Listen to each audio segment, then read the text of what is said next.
it's been a while. I don't know what it feels like to you, but it feels like forever for me.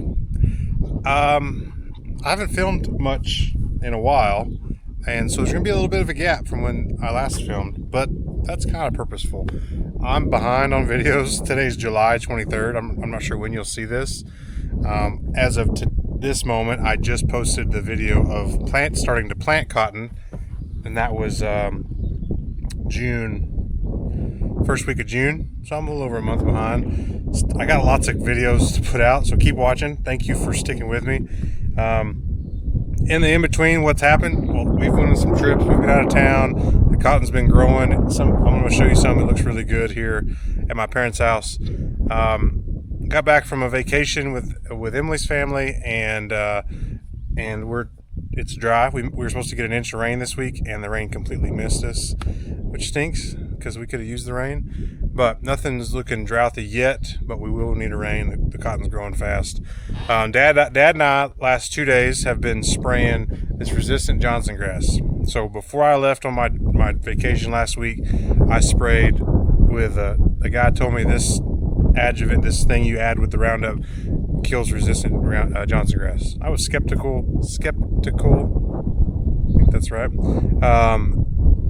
And it didn't work. Didn't even touch it. So we've been spot spraying it with a different chemical that has just really burning it down. Ironically, it's the same chemical that I mixed with some stuff when Emily and Denton sprayed like a month or so ago, and it didn't really do much to the Johnsongrass. But doing it just this chemical by itself is really burning it down. I'll show you some of that in a minute as well. So anyways, Dad and I on the two four-wheelers, which is what I'm on right now, I've been spraying. Especially, he did a lot of this while I was gone on this west side where it wasn't as thick, but here on the east where I'm almost done, I'm going to finish now, is really, really thick. So we just didn't want it to go to seed, and I'm thankful that Dad got started on it. It's not bad in the wheat ground around the house, but Denton and I came and got that when we got back. And so once I finish this farm, we got one more farm that's got some of this resistant grass, and we'll try to knock it out. Got all my turn rows plowed. Looks nice and pretty. And there's the cotton. Not so good on the ends. We've got grasshoppers really, really, really bad. I tried spraying some. Can't tell that it's made a difference. The thing that's made the difference is that the cotton's gotten bigger and it can handle it. When I drive through here, grasshoppers are just flying all over the place.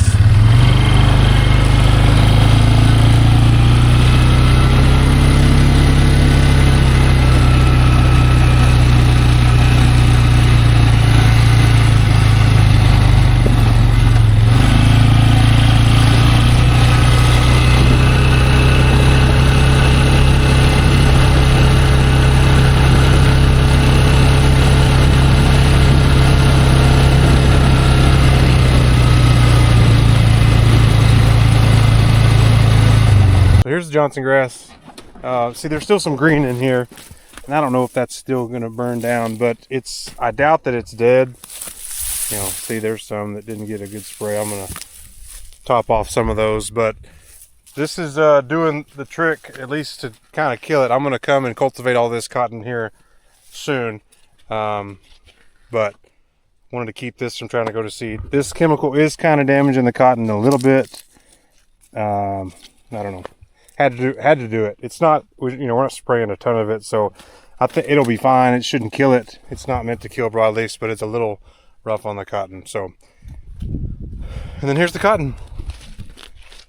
I mean, I'm really pleased with this. It's starting to see some squares go in there.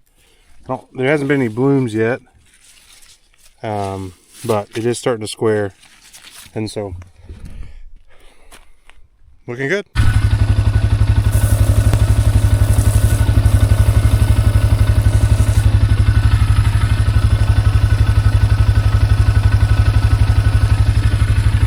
Yeah, I thought there was a couple spots that he missed, and so one right here, I'm gonna go up here a little bit further and see if I can't find the other one he's talking about. Maybe I see it. Yeah, there it is.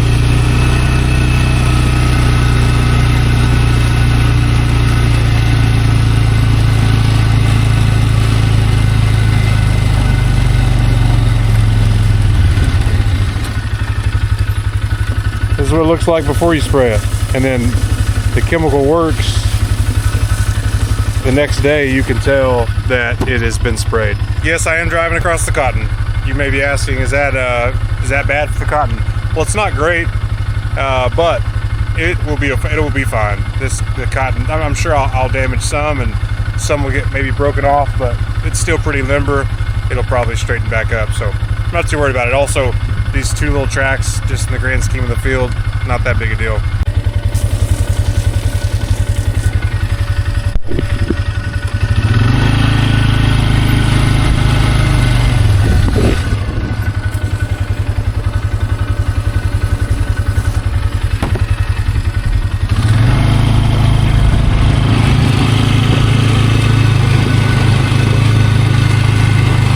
The grasshoppers.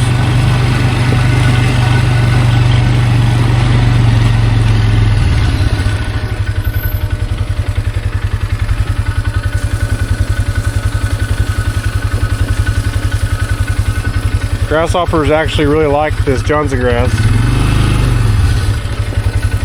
See, they're just kind of on it. They eat it a little bit, but they like the cotton. They like pigweeds pretty good. They destroy those. So if I just had a crop of pigweeds, then I'd probably be okay. All right, a couple more up here I'm gonna get, and right there, and then I'm gonna go to the other part of the field. All right, now the east side. I was just over by my parents. Now this is the east side patch, the waterway, and here's what grasshoppers will do. This was all planted. You can see down there this cutoff row and these rows all here. I even replanted this. And they've just destroyed it. Right next to this Johnsongrass and pasture right here, they're just coming out. I mean, they're still in the cotton. I mean, they're everywhere in the cotton, but the cotton's big enough, I think it can handle it. But anyways, kind of crazy. But let me show you what.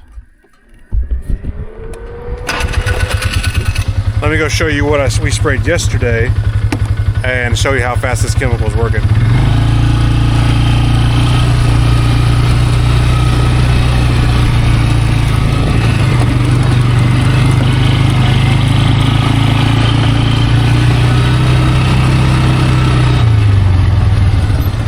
The grasshopper's good, and this, watch them jump.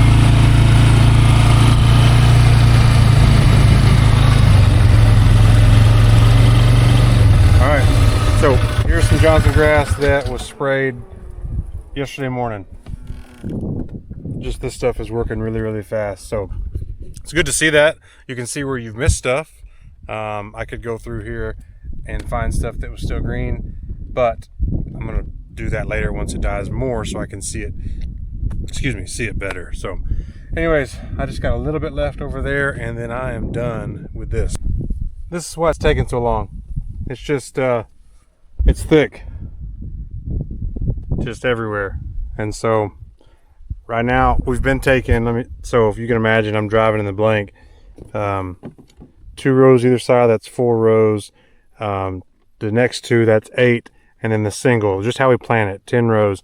That's what Dad and I were taking. It can get hard. You get off, and I know there's a couple spots probably where we missed some, because I know that I got off. I thought maybe that was my center row, and so I was not watching these rows over here as good.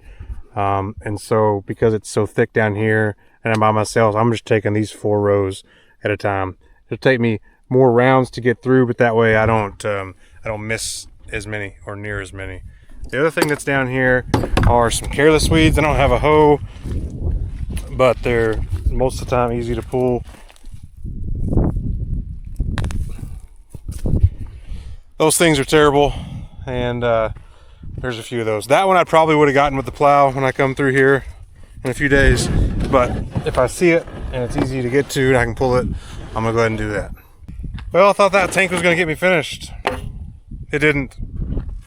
So I gotta fill up again. I had to get those. I went to go look at those spots on the west side, and that used up more chemical than I would have thought.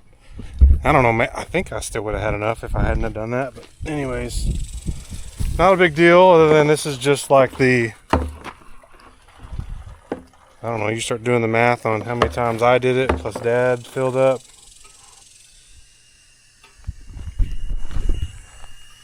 I don't know. Oh, I got a kink in the hose. Let's see. We've gone through a full 2.5 jug, plus this much of this one.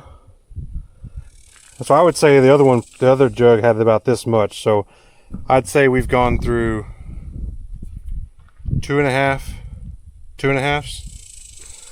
whatever, or sorry, 1.5, 2.5s. That's what I'm trying to say. So 2.5 plus what's half of a 2.5? 1.25. So 3, almost 4 gallons of this, and we're doing a pint per load. I guess a little over a pint per load. Do the math. It's been a lot of loads. So last one.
I said that was my last tank. I like this much. Man, just there's a lot. So I'm gonna fill up again, and I'm not gonna say it's the last one because I'm not very good at predicting this. All right, watch the grasshoppers when I drive.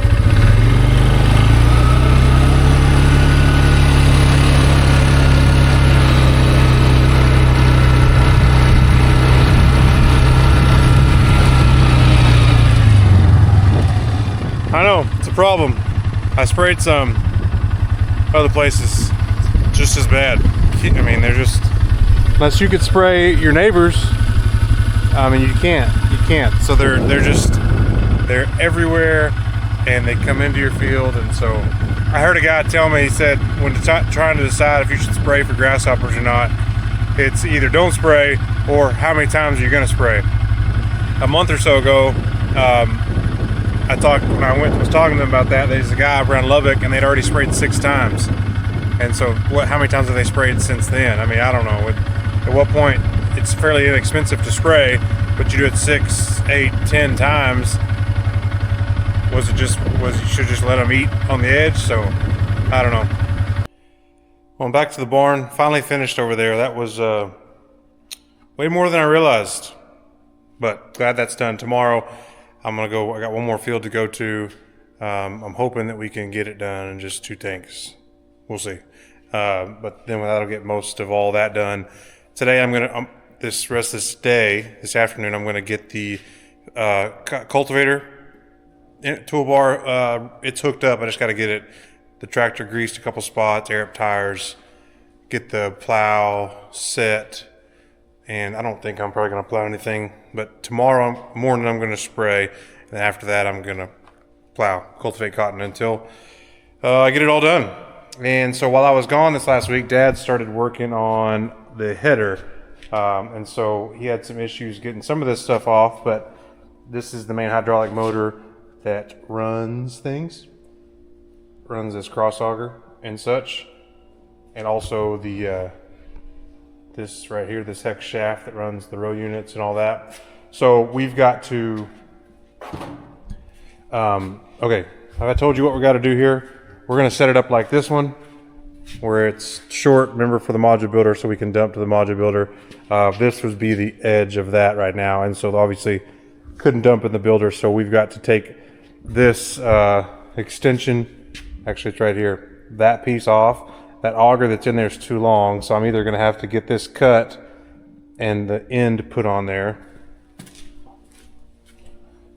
Like, I think either got to get this part put on the end, or I can have the same place that could cut that. There's a welding shop near Lubbock. They could probably build me an auger completely. There's also a local farmer that had a similar setup to ours, and he's switching to this setup that I have, and I may be able to buy his pieces, which would be the best case. And then I would keep my big auger and all that, so in case I need to go, I want to switch to this at some point, use a bull buggy and all that. I'm not there yet. Got to get the auger out and either a new one in or cut. You know, I told you the options there. And so once we get the auger out, then we can get this big brace off, and then we can get some of these row units off. These two, actually. This one will stay exactly where it's at. We'll have to rework some of this stuff. Dad understands, has done this. I think it's pretty straightforward, but just got to do it. But yeah, the extension will come off. Your row units will come off. And then we've got to do some work. These couplers and shields are too wide. I need to move all these in. So they're set at 40 inches, so I got to move them in each 8 and then 16. They'll all move them down, and then one of those will go on the end. I don't know, we'll have to figure out, probably actually spread some of these apart and put the one in the middle if we can do that. I'm not sure if you can put the one in the middle or if you have to slide them in from one side. Anyways, then I'll have an extra one because this is 8 and I'll be able to take 7. It'll be this exact setup like this, except we're stripping 5. I'll have solid 7 on mine with an extra. I mean, I could buy another if we ever really wanted to run 2 strippers at the same time. I could get another and have Dad set up exactly like mine's going to be set up. What'll make this nice is on Dad's, on this pattern, I have to strip this way. Like, so if I stop at this point in the field, I can only continue stripping those rows this way to get all 5 of them. So if I turn around, the pattern wouldn't match up, right?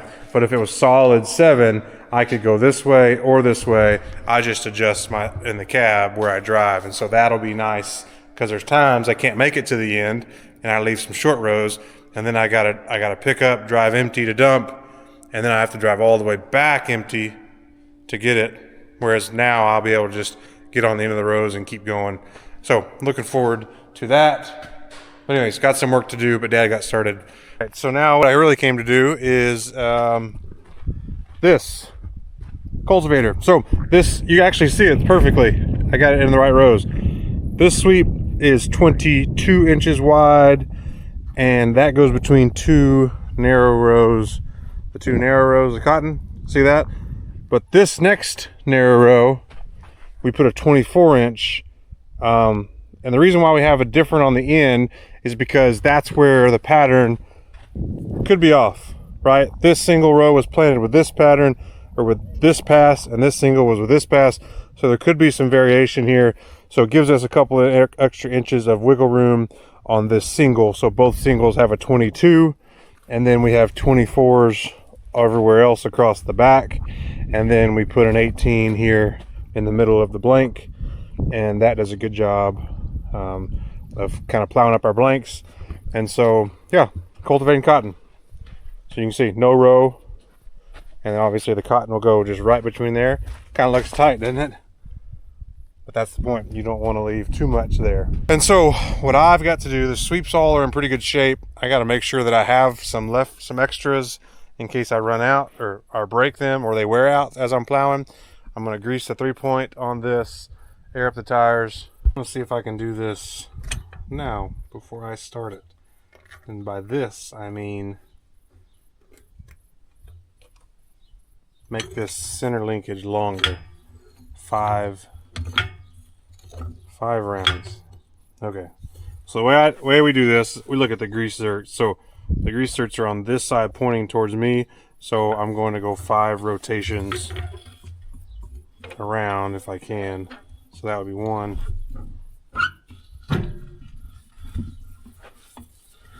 2, 3. Why 5? Dad thinks that it was 5. So we're going off his memory, which is pretty good.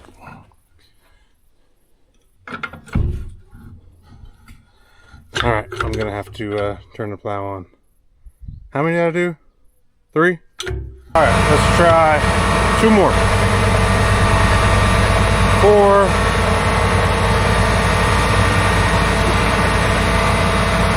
5.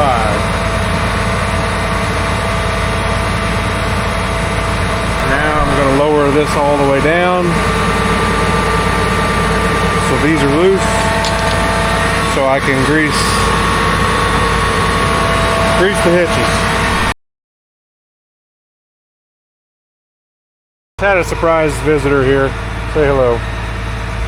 So he's going to help me hold the camera. I'm going to tuck. So I got to air these up, but I'm going to check the bearings here. And so you don't want to have any kind of play back and forth. This one is the only one that touches. This one doesn't touch right now. It's a backup, and I'll show you this one. So this one I'm not as concerned about. All right, so show down here. So I'm going to kind of put pressure on. I'm looking to see if there's any kind of wiggle side to side, and that one doesn't really have any. If I come on this side, show this one. That's wiggle. Can you see that wiggling? Yeah. So that bearing is loose. I would need to tighten that one, but I don't know if I'm going to because it's not being used at the moment. It's not even spinning at all. So this one is good. This is the one. If this one blows out, then I'll have to use this one, and I will need to tighten that bearing. All right, other side now. Just a little bit of play on this one.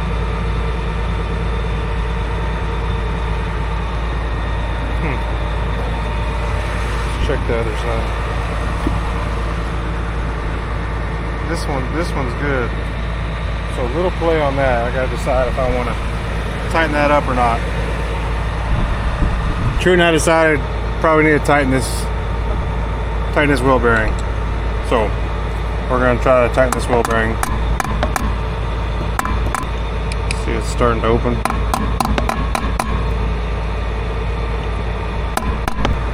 There we go. Alright, so now I gotta find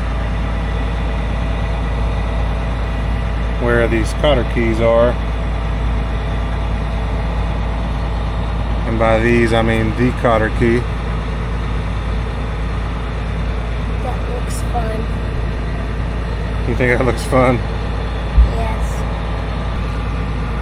Cotter key folded over right here.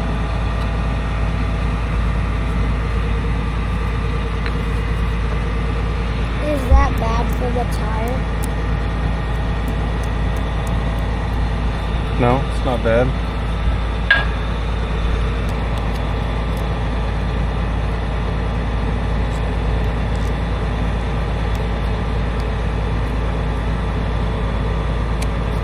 So maybe now I can pull this out.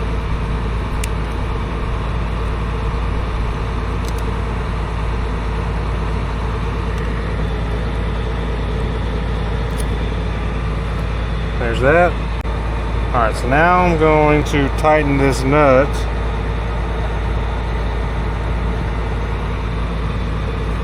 A little bit.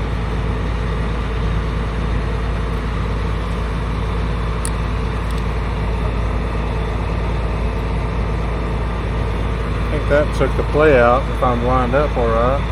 Okay, so we just tightened it a notch, I think.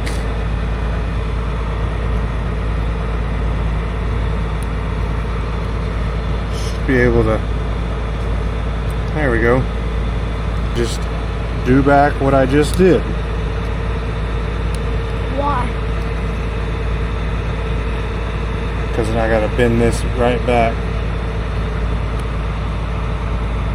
so that holds that nut from getting looser again. Get that other piece back on.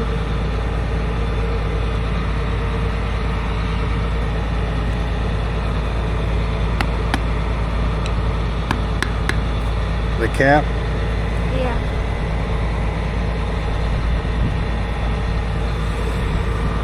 You tap it on. Now we just put the cap on. That's what Trent was asking about.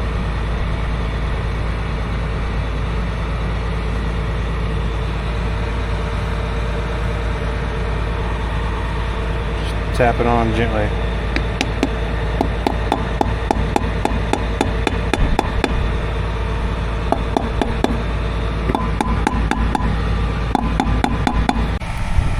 All right, so now we're looking at the levelness of this center section of the plow. So I'm looking at this top bar compared to the yellow of the rims and the black. And so if I kind of stand up on my tippy toes, I don't know if you see this or not, but on this side, the bottom of that bar is just even with the yellow of the rim. And if I go on this side, I see a gap between the yellow of the rim and the bottom of that toolbar. So I need to drop the linkage on this side down. I'll try a whole turn. So I'm gonna let the plow down.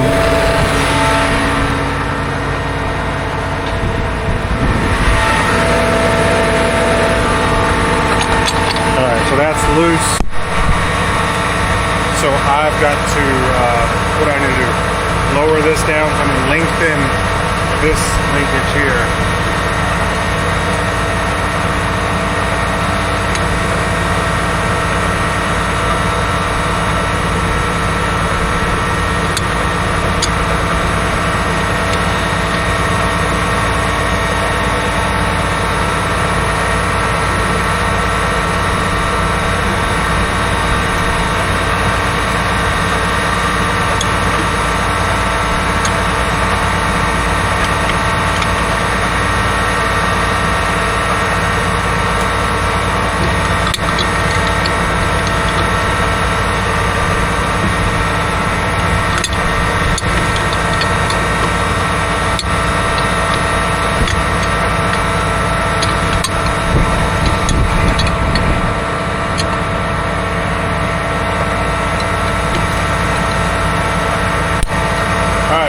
Raise it up and try checking it again.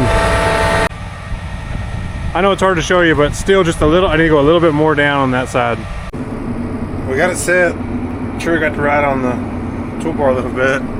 Monkey. Alright, we're gonna go home soon, but we're going to plow this little section here. See if we can't get the plow kind of set. Maybe. Well, we're getting it done. It's hard to set the plow here. I got it just kind of set because I got lots of shifts here. I'm trying not to plow up the concrete border over there. I drove over too much cotton that I didn't want to. So anyways, I'm gonna go here next to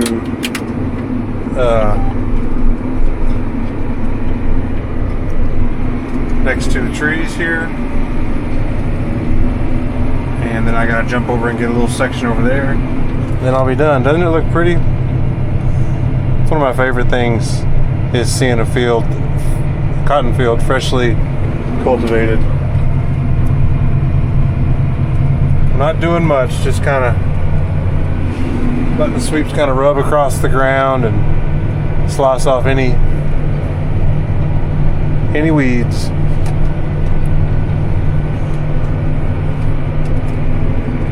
And volunteer cotton. It's a very satisfying job. I see some volunteer cotton. Did we get it? No. Well, got that little patch done. Doesn't it look good? I'll show you some more tomorrow. But we're gonna fill it with diesel, and then we're gonna go. We'll see you tomorrow. All right, I'm leaving, but I had to show you. Doesn't that look great? See you tomorrow.